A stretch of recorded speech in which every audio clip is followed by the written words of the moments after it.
Au Cameroun, la lutte contre les violences de genre et les infanticides atteint un seuil critique.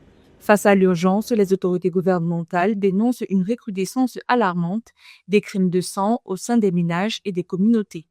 Les données statistiques mettent en lumière une courbe tragique et linéaire de la criminalité sexiste et intrafamiliale avec 50 femmes assassinées en 2023, 67 en 2024 et 77 en 2025. Cette augmentation représente une progression de 54% des féminicides en seulement 2 ans. Loin d'amorcer un fléchissement, le bilan du premier trimestre 2026 aggravait cette dynamique avec déjà 26 nouveaux cas documentés, projetant une tendance annuelle historiquement haute. La délégation des responsabilités parentales est un facteur très important. Et l'indifférence de la communauté et puis le silence des femmes, de ces femmes qui souffrent et qui les exposent, parce que quand le drame est arrivé, c'est en ce temps-là qu'on va dire « Ah, il y avait quelque chose, donc il faut briser le silence ».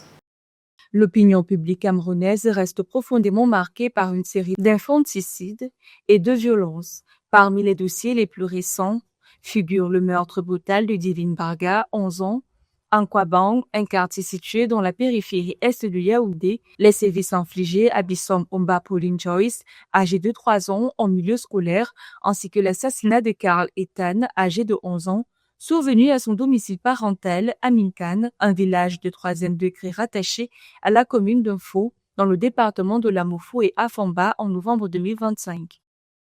C'est une interpellation des parents pour qu'ils assument pleinement leur rôle. J'ai fait allusion à la parentalité positive. Oui, la vie coûte cher. Le mari et la femme, chacun doit sortir pour joindre les deux bouts. Mais à la longue, on confie l'enfant à quelqu'un qui n'a pas été préparé pour éduquer. Et cette éducation-là devient la norme. Donc, je pense que les facteurs sont nombreux et ce que nous faisons, c'est justement amener les parents à jouer pleinement leur rôle de parents. Le gouvernement camerounais, qui œuvre pour combattre ce fléau, rappelle les mesures déjà en place, une centaine d'abris temporaires pour les victimes, le déploiement progressif des gender desks et des child desks dans les forces de l'ordre, une ligne d'assistance pour les enfants en détresse, ainsi que des formations pour magistrats, avocats et policiers.